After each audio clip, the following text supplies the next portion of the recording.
Good evening, everyone, and thank you for joining the Orange County Library System with our author interview with Annie Hartnett.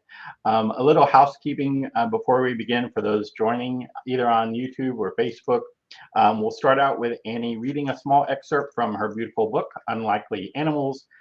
Then I'll ask a couple of questions just kind of to get the conversation started.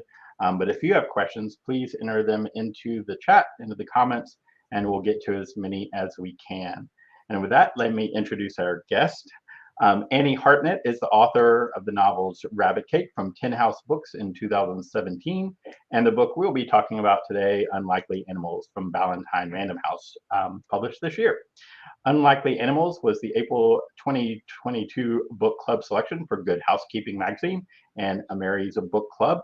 It received star reviews from Booklist and Bookpage and was an April Indie Next pick. Her first book, Rabbit Cake, was listed as one of Kirkus Review's best books of 2017, was a finalist for the New England Book Award, an Indies Introduce and an Indie Next pick, and was longlisted for the Center for Fiction's first novel prize. It received starred reviews from Publishers Weekly, Kirkus, and Library Journal, and was People Magazine's Book of the Week. It is currently under option with Amazon Studios. Annie has been awarded fellowships and residencies from the MacDowell Colony, Swanee Writers Conference, and the Associates of the Boston Public Library. She holds degrees from the MFA program at the University of Alabama, Middlebury College's Breadloaf School of English, and Hamilton College. She lives in Massachusetts with her husband, a daughter, and dog. Please join me in welcoming Annie Hartnett. Hi, Edward. Hi, everyone. I do want to apologize for my non-Zoom-scaped background. I am hiding from my toddler in our shed in the side of our house. So this is what you get when you have a 3-year-old and it's bedtime and you have to hide from her. No, yeah, we're so happy. We're so happy that you're here to talk about your book. And later in the broadcast, we might talk about your creativity and mothers and women in your podcast. So we'll touch on that later in the broadcast as well. So Great. Thank you so much, Annie, for being here. Lots to say about that. So I will read just the beginning of my book and then we'll talk. So I do want to, I guess, because I can show you. So Unlikely Animals, it has a map in the beginning, if you haven't read it, which I did draw myself. This book is based on a real town, which we'll talk about. And so the map is somewhat truthful to the town, and also I made up a lot of it too. So this is the beginning. This is the prologue. And I'm just going to read for a little bit. It starts, Maple Street Cemetery, Everton, New Hampshire. Years later, when people in Everton would tell this story, they would say it was Clive Starling who called the reporter the way that man loved attention.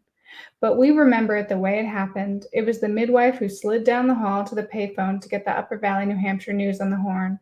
It was a slow news day, so the reporter had zipped right over to the hospital, and he let the midwife go on and on into the tape recorder about a condition called charismata iamaton, which translates from Greek to gifts of healing. She insisted that the hands of this newborn baby, tiny hands still coated in the awful gunk of birth, had cured her sciatica. She said most people with natural healing talents are unaware of their gifts, but this baby had the strongest natural talent she'd ever seen. Baby with miracle healing potential born, the next morning's headline read, Town of Everton, New Hampshire rejoices. As we recall it, Clive Starling wasn't rejoicing. He was pretty ticked off, actually. The reporter didn't bother to interview him. Not one single question, not even his goddamn name was printed, mentioned only as a poetry professor and the baby's father. Might as well be chopped liver, he said, tossing the newspaper to the side. The reporter clearly didn't know how to do his job. Clive would have been much more forthcoming than his wife. He would have said this baby was bound to be special.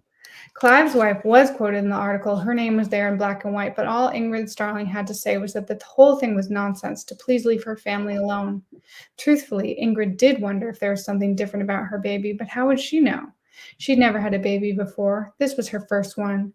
She didn't have anything to say about it yet, especially not to a reporter from the Upper Valley, New Hampshire News. Clive and Ingrid took their miraculous baby home, where they learned through a series of experiments that their child's hands weren't magic, not exactly, but they sped up the natural healing process. A bad 10-day cold could be knocked down to a 3-dayer, a poison ivy rash could heal in a day, a dog bite could scab up overnight.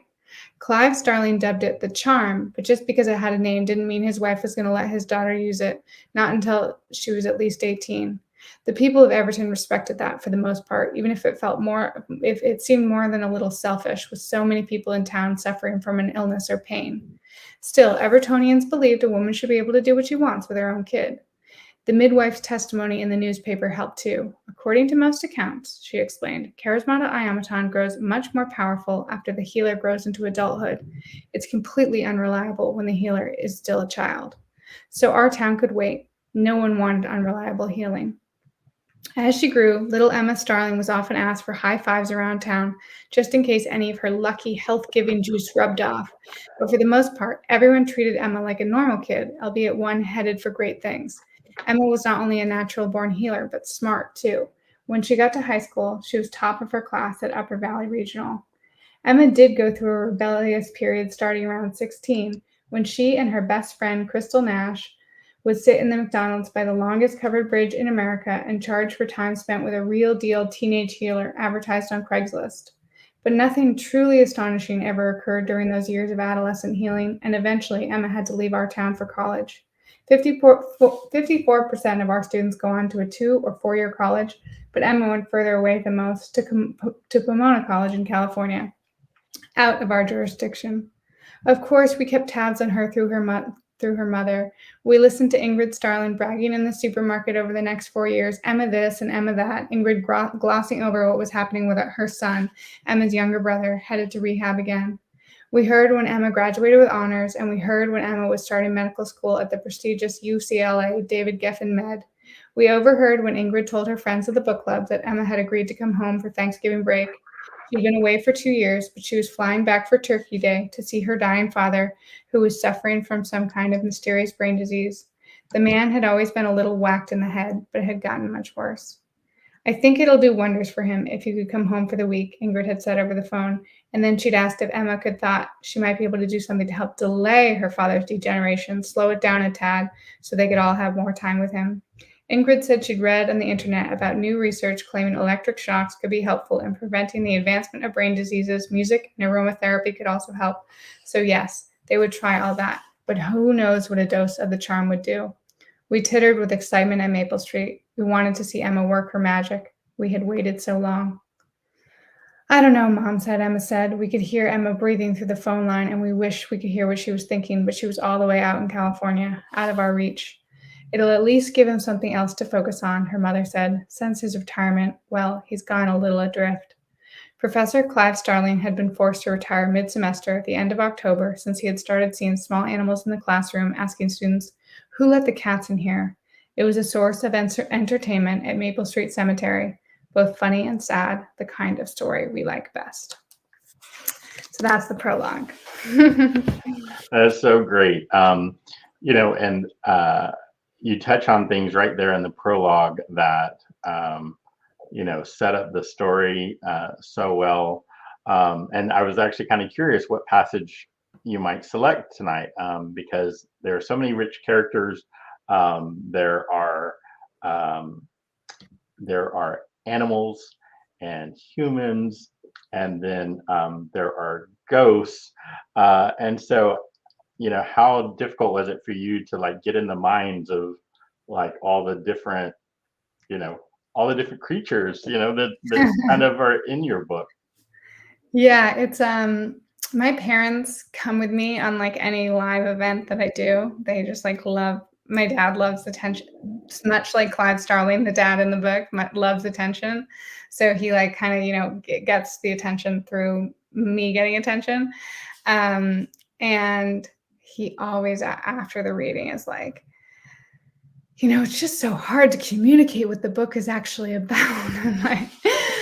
So he's always sort of critical about whatever I read, because, right, it's you can only read a little part of it. But yeah, the book it's a hard book to describe. There's so much that happens in it. There's so many characters. And I did want to write a book that was like grand like that. My first book was not like that. I wanted like a bigger book where I could really spread out and do a lot of stuff. So I'm glad it's that way. But the prologue does have a lot of, I do like prologues. I like to sort of be like, here's sort of what the book is really about. Here's some things to pay attention to, pay attention to the family, pay attention to the magic touch, pay attention to the town and the gossips. And then you end with that it's being told, like, you really figure it out in chapter 1, but there's the little bit like, this is the story that we in the cemetery like best. So that's like the last line of it's being told from the people in the cemetery. And then you really figure it out in the next chapter. I'm more explicit about it. But yeah, I like prologues. People always say, like, writers get a lot of advice not to write prologues, to just start. But I think if you have a voicey narrator, you can get away with a lot of things that they tell you can't get away with. So Right. both my books actually have prologues. So I say if you can write a good prologue, write a prologue. Don't be afraid to, just because people say agents hate prologues. I don't think that's even really true. But Well, and it's interesting too that you had a map, and I think you mentioned that you had the map in there, and that you did the map, and so it really kind of made me right out of the gate kind of remind me of like fantasy books. But on the flip side, sometimes I've had trouble like conceptualizing, like it's almost like it's too complicated, or maybe with the fantasy world I'm trying to learn places and people's names that aren't necessarily the most intuitive.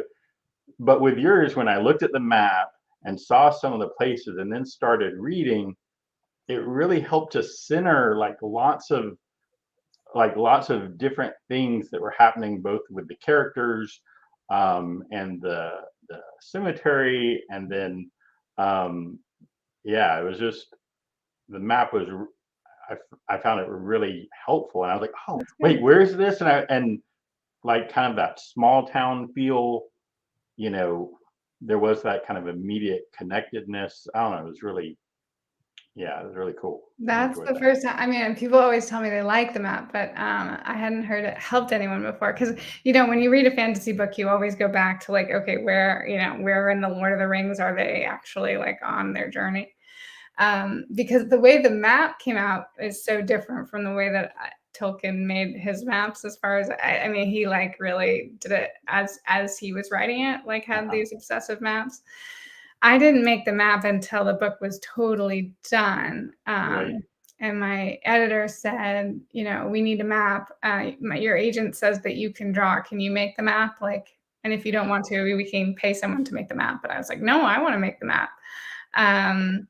So I made the map, and I was so thrilled to, because I love to draw, and I hadn't like that was my in an alternative. I would have loved to be a cartoonist. That was my dream as a kid.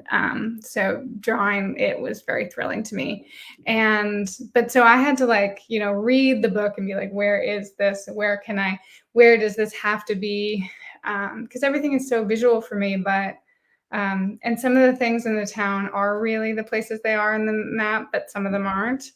And I went back to this town that I can tell you about how sort of the inspiration for the book, but I just went back to visit to do a reading, and I've been back actually several times, or many times, because my friends have a cabin up there that I go to a lot, but I hadn't. Recently I've been going back after the book is out, which is a different experience. And I was walking around with my friend who hadn't been there, and I had the map, and I was like, oh, I thought I made that up, but no, that's really here. And because everything, I forget, because I take everything from the world and put it through my imagination machine, and then I kind of forget what I totally made up, because there are some things that I Mm-hmm. just couldn't explain to you where they came from. And then there are things that are from real life, like the mansion was the inspiration for the book. Because I was writing After Rabbit Cake, I was writing a book about a healer. That was sort of where the book started from. I started about wanting to write a book about a young woman who like comes home to take care of her father with a mysterious brain disease, which is, since you listen to the prologue, that's what the book is about. But that it wasn't enough for me to keep me happy. I had felt like I needed to write something that was really different from Rabbit Cake. Rabbit Cake had a slightly magic element, so I felt like, okay, am I repeating some of my like how am I challenging myself? How am I not writing the same book twice? Mhm. Um, and so I was up in New Hampshire visiting these friends and who had just bought a cabin up in it's a town called Newport, New Hampshire. And we're just driving along the road and it's like it was just sort of like there's a covered bridge, there's like a little river, there's not much else in this area of the town that we're driving through. And all of a sudden you look up and there's this huge, like on the top of this hill, this huge yellow mansion that looks like the nicest hotel you ever. It's like just this onion domed enormous yellow mansion, and it's just like it's on my Instagram if you dig back through some posts. It's just like really beautiful. And I was like, what is that place? Can we go there? Is it a hotel? Is it a spa? Right. Um, and it was just it was private property. It had no trespassing signs at the base of the driveway. So I'm like, okay, who owns this place? Who are these people who are living in this like small town in this enormous mansion where there are no other mansions? Right. So I Googled, huge yellow mansion, Newport, New Hampshire, and found out not anything. Well, I did find out later about the people who live there now, but found out that it was built by a Gilded Age millionaire who had moved up there.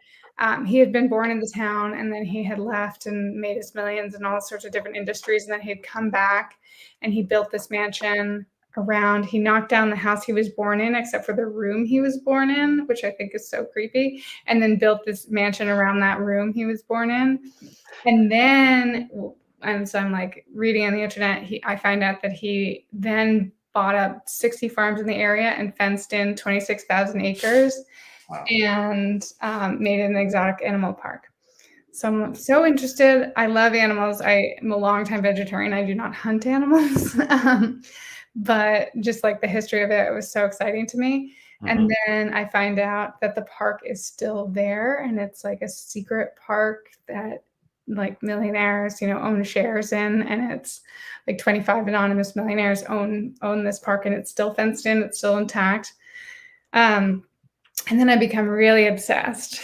And then I start going to the historical society in town and I'm in the attic there. And that's when I learned about Ernest Harold Baines, who was the naturalist in the area, who was a like real life Dr. Dolittle who had animals in his house. So he had his favorite pet was his fox, but he also had bear and wolves and wolves and coyotes and deer and sort of all these wild animals that lived in his house with his wife. He lived at the edge of the park. And all of his stuff was in the public domain. So he was the first ghost in the book. The book was originally not told from the perspective of the ghost, but he was the first ghost that appeared and his stuff was all in the public domain. So you won't be able to see it well, but like I was able to use all his pictures. That's his wife and the fox. And so he appears because the father, as you saw in the prologue, is hallucinating animals. So it was like, okay, he was already hallucinating animals. Like, let's bring a ghost into it. So I brought the ghost to the Dr. Dolittle, who is, at first it's like, is he a hallucination or is it like he has also conjured up this ghost? So they have a friendship throughout the book. So that's how the book became like this book that's hard to talk about because it expanded hugely and then it became really fun to write. Well, and that's one of the kind of amazing things that you do that, it's got all these kind of like supernatural things going on, but then, throughout the book, you have these I mean, these actual historical pictures of him, with a bear or with a fox. And so it keeps it like very steeped in like, oh, dear reader, but this is all real. Like, so like it kind of helps you continue to suspend your disbelief if you're like, what is happening with all, with the dad? Is he hallucinating, or is it part of his, his brain thing? And then there are, these other kind of heavy family issues, So with Emma's brother and best friend, like with addiction, which is like such a prominent thing, in our time right now. And so you to kind of explore, whether it's the father's cancer, whether it's addiction, whether it's even Emma coming back, for her father, but also maybe not living up to all the expectations that were put on her. And you have all that kind of interplay together. That just makes you continue to believe and read with everything that's with everything that's going on. It's really quite nice. So Yeah, it just started raining here. I don't know if that interferes with you, since I'm in the shed, but I don't know. I hope everyone can still hear me fine. yeah, we're all good so far. Okay, good. Yeah, it's the town. It's a wonderful town, but it's also like, in this rural part of New Hampshire where there is like an opioid crisis going on in most parts of America, if not all parts of America. So that was something that came up as I was researching the town, what does this town show up?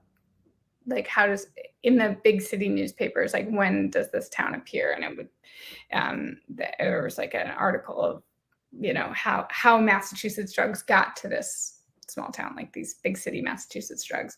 And so it some of those real life things came from research, and also just from like, building characters. It'd be like, okay, what would this one character who's been stuck in this town and wanted to leave but hasn't, like, what would his life be like? And sort of just imagining, but what everyone's like journey is. I wanted it to be so much a book about second chances. I want kind of everyone in the book gets a second chance. Even and I can't, I'm very anti-spoiler, but there's a character who does not deserve a second chance, who still gets a second chance. And then he gets something else. Which I don't know if you know what character I'm talking about, but there's I wanted it to be a book about second chances. Like, what does it mean? Because to have a second chance, and because so once I had the ghost narrators in place, and they came about through like a whole, I had the Ernest Harold Baines ghost character, but it wasn't narrated by ghosts until I had it written from the perspective, like from a third person omniscient perspective for the first draft. And my friend said, there's so many jokes that this omniscient narrator is telling. It's so voicey, like, who is talking? And I was like, I don't care. Like, I needed to get the plot down first. And so that was my like initial goal. And then I was lucky to get a fellowship at McDowell in New Hampshire. So I was there for a month. And I thought, I probably have to address this problem that Lucas has told me I have, that I do think is right, is, omniscient narrators don't typically have huge personalities because we wonder about who's talking. And I kind of like have a joke with myself about that, is also like, well, if they're supposed to be like a God-like narrator, like, isn't God allowed to have a sense of humor? But I guess not. I don't know. It gets distracting. So I was trying to figure out who it was, and I knew it couldn't be, like, it had to be either somebody telling the whole story. But So I'm at McDowell, which is where Thornton Wilder wrote Our Town, and I was like, well, is that a crazy idea that I could like use an Our Town narration style when I'm working like down the street from the real Our Town cemetery?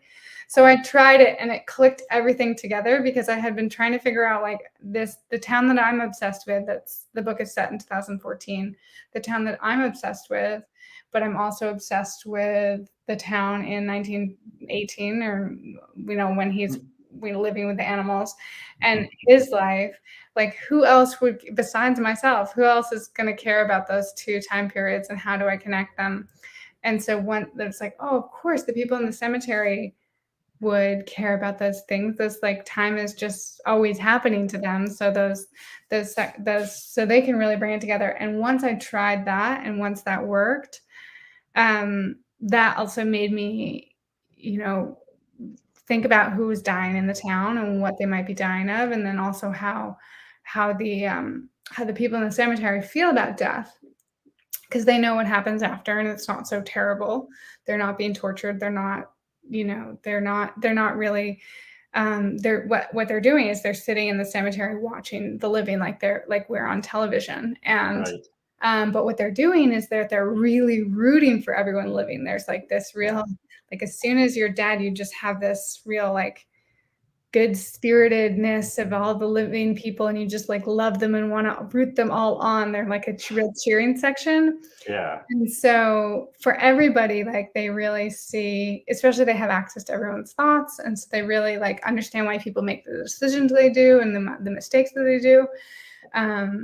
So they want the best for everyone. And that makes like writing about all these things like pretty rewarding, because you're like really rooting for everyone no matter what their sort of life situation is, as like the writer. And so as a novel that's about second chances, it became like a theme that I knew I was working with, but like became like really like bubbled to the surface as I kept working on it. Well, and I loved in reading it, and I don't know if this just came intuitively or being at a cemetery, but to have the birth date and the death date that made just like so much sense for I'm like, oh, of course you're like setting off, that's when they lived, and now they're, over this town kind of overseeing and, not meddling, but also just kind of like everything's going to work out. How's it going to work out for them? Was really cool. And I wish I had, in the meantime, I wish I had listened to the audiobook to see if they just set it off with the dates, or if they used voices or whatever. But in the reading experience, though, it was just very then smooth. Like, again, it was just so smooth that, you totally were like, oh, and now it's one of our witty ghosts, or, teasing each other or making jokes. And again, kind of keeping it lighthearted, so it wasn't like kind of that, I don't want to say stereotypical haunted ghost, but clearly ghosts nonetheless. So it was, yeah, I really enjoyed I enjoyed that. was actually really worried about the audio, because audio is like such a, I mean, I read a lot of audiobooks, so it's like such a big way that people consume books now. So I didn't want it to be like, am I sinking my book by making it hard to make an audiobook out of? But the narrator that, they gave me some choices, and then once I heard this narrator, I was like, oh my God, he's like, I also worry about, people reading the book too straight and not the humor not coming across, because the humor is very wry throughout. And so, and I just, there was something about this man that I knew that he would really, really get it. And he really, really gets it. He's just, like, I love the audiobook so much that when I listened to it, I laughed at parts that I was like, I wrote it, and it's, he just does a beautiful job. And like, this is why they have actors. I mean, sometimes authors read their own memoirs, and I think that there's like a charm in that too. But having the voice actor come in and do, like, it just does add, it adds something to it. It adds like a little magic to it. And so when he reads it, he's like doesn't even stumble over it. It's kind of amazing. So he's He's amazing. I love the audiobook, and I'm really lucky that he read it for me. Angela Hawk wrote in the Washington Post this spring in her article, 13 feel-good books to brighten your summer. She said, no disrespect meant to the downers of the literary world, but sometimes you just want a book that makes you smile. Here's a collection of the best feel-good reads of the year so far. They'll make you laugh. They might make you cry, but only tears of happiness.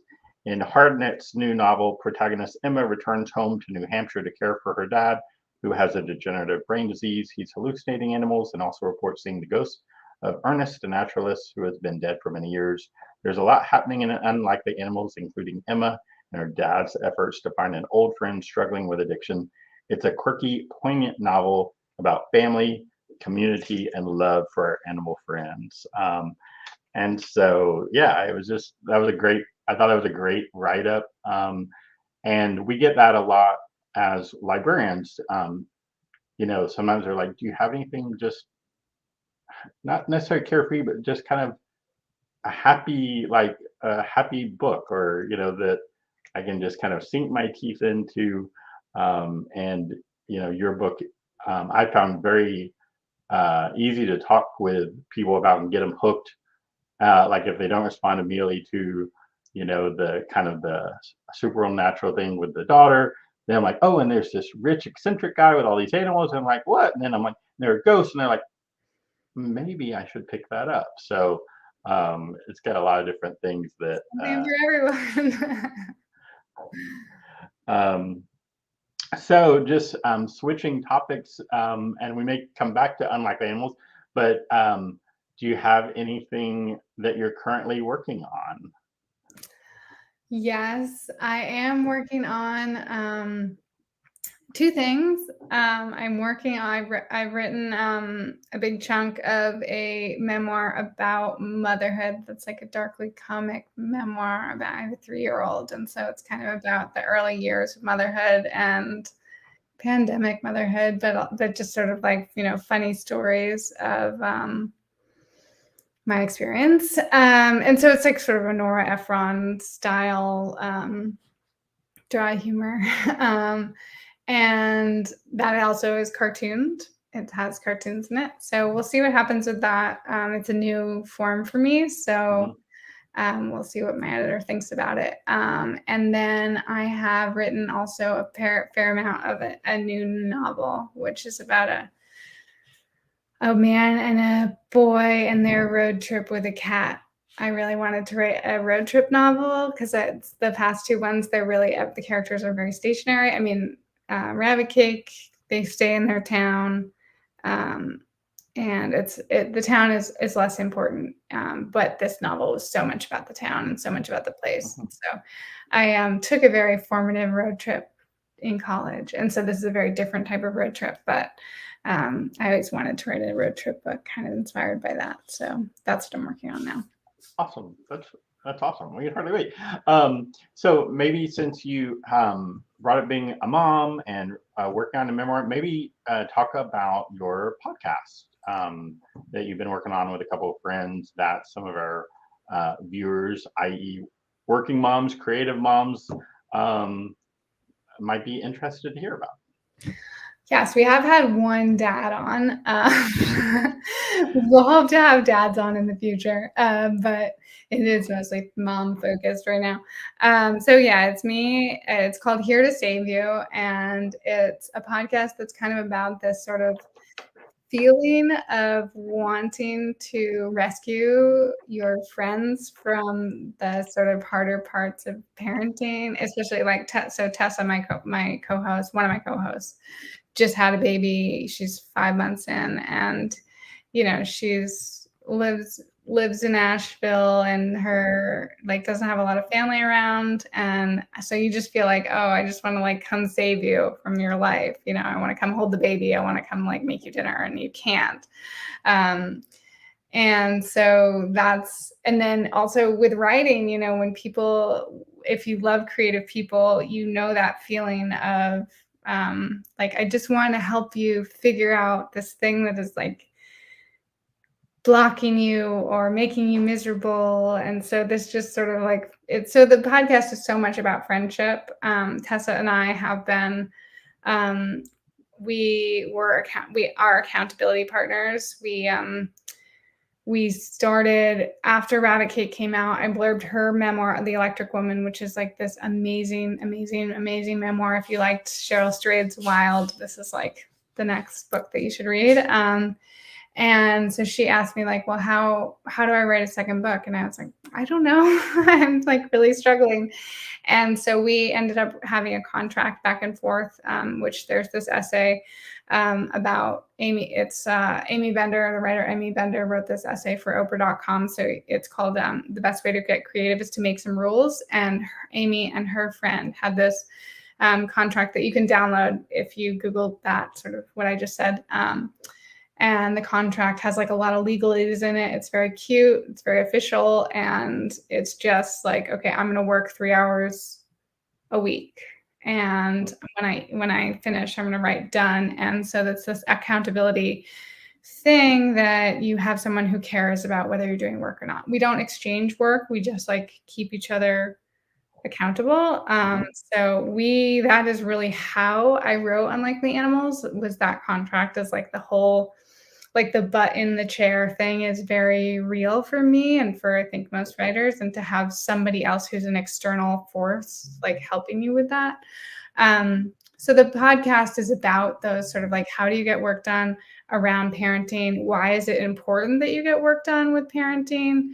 Like what does like being creative, like beyond like making money for, like if that's part of your actual like money making career, like, but also like what itch is it scratching? Like how is it keeping you alive when you're kind of absorbed in parenting? So so the podcast has a lot of cool guests about this stuff, how they actually make work happen.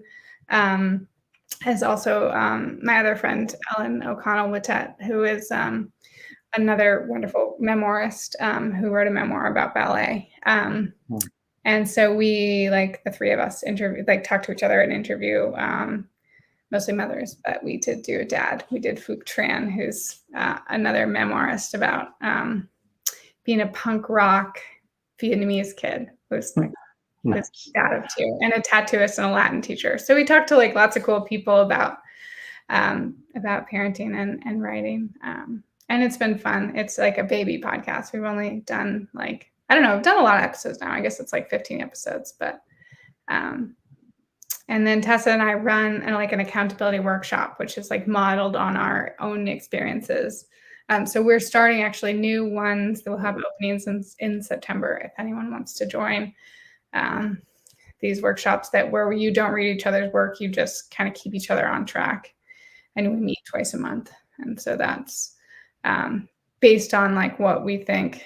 Like we've taught a lot of traditional workshops too, where you're really reading each other's stuff, but there are periods of writing life where you just need to be in your own head, but it's nice to have someone to be like, hey, how are you doing? Like, are you working or are you just on Facebook, Right.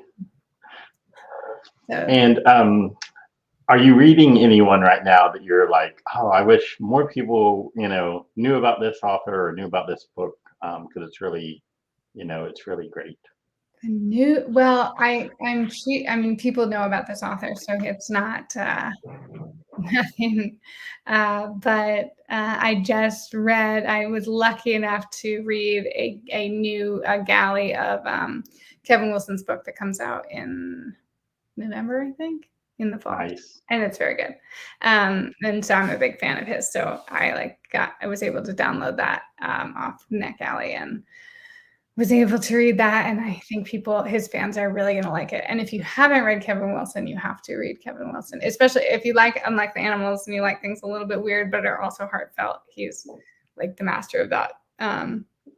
So his last book that most people have probably read already, but the Nothing to See Here was so awesome.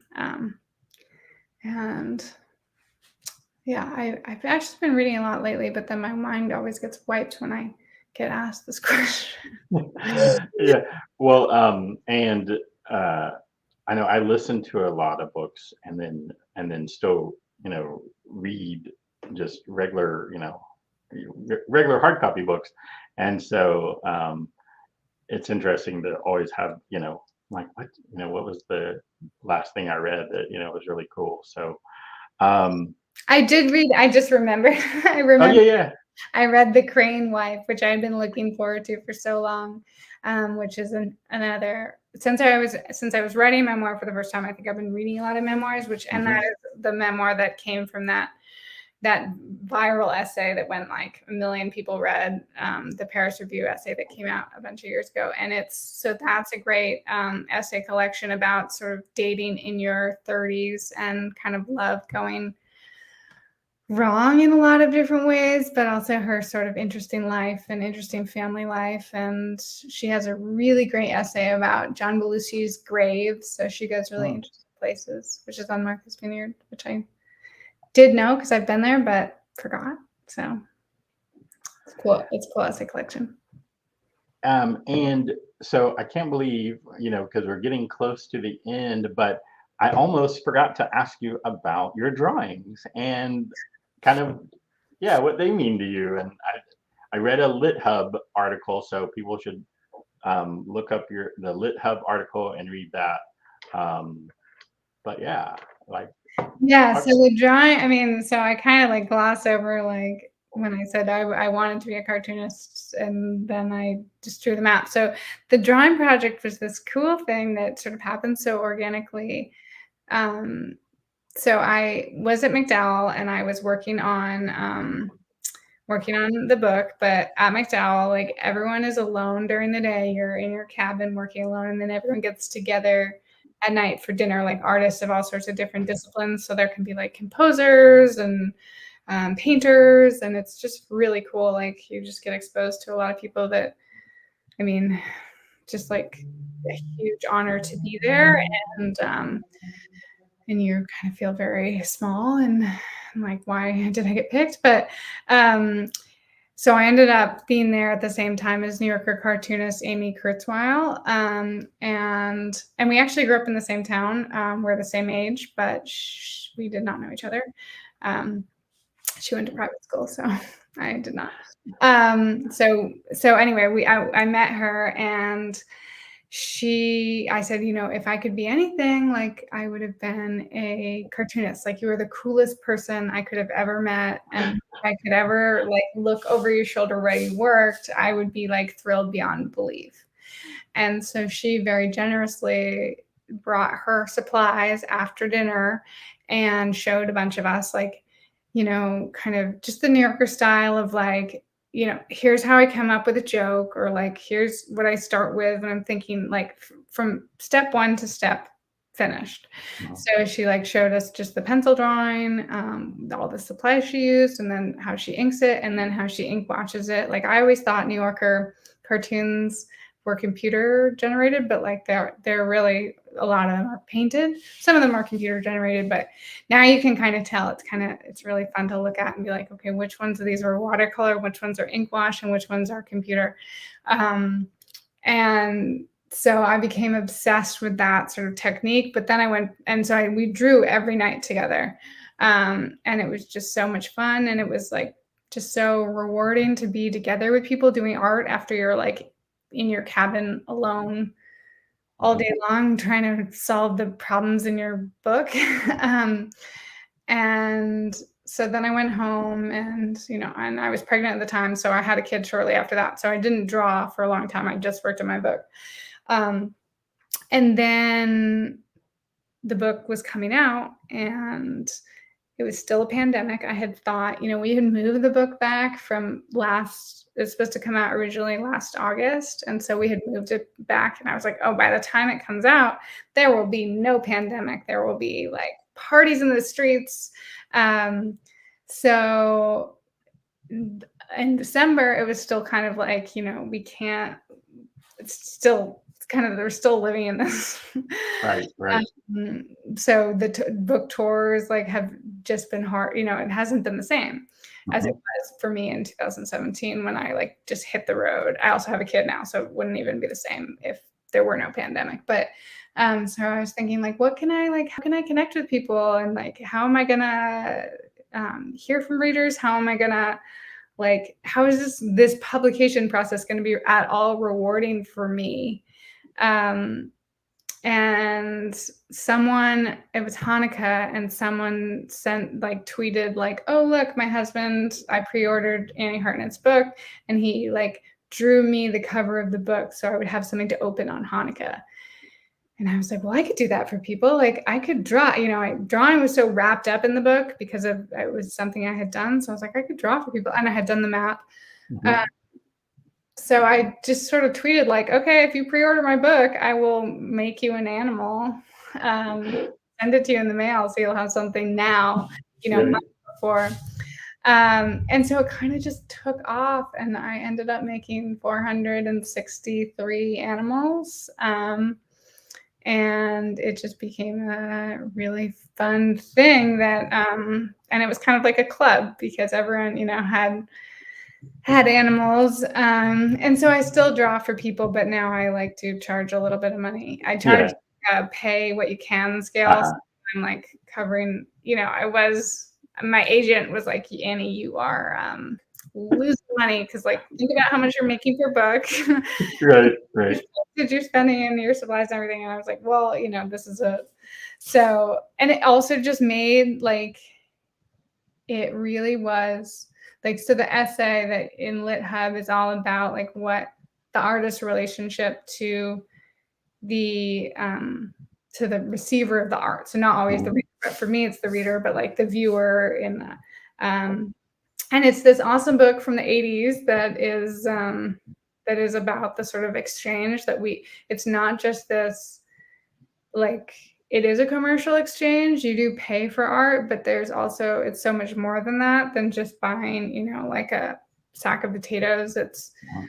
like there's a real um, spiritual and like emotional exchange that happens between ideally. I mean, if I Right, think art right. is successful, like you and with writing, you don't always know that someone's having that. People do write me emails, but and you can like look at Goodreads, but I don't know what people's response to the book is generally. And so, but with the drawings, I would finish them, I would put them in the mail, they would get to someone, they would immediately tell me what they thought about it, and it was always good. Like people were Right. delighted by getting a hedgehog or like a pet portrait, like even if it's not. Um, and then people would send me pictures of the animals in frames, and that was just like, so it really just sort of taught me more about the exchange that's happening. Mhm. But this is the more immediate, like so visible, and I don't Yeah. do that so much, but it's happening. It's just like, so it makes me trust, I think, more like, and make me understand, I think, more about what art like what art is doing in the world, Mhm.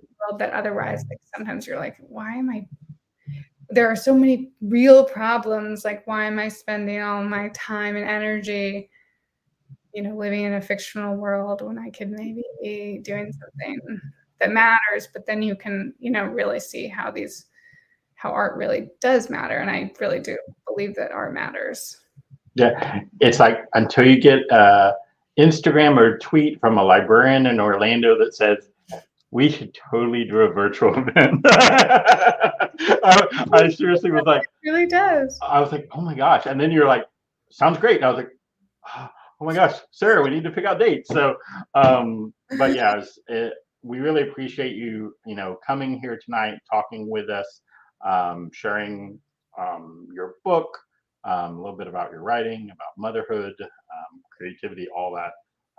Can't thank you enough for your time tonight. Well, thank you so much. And if you want an animal as thank you, I would love to make you one. So just let me know.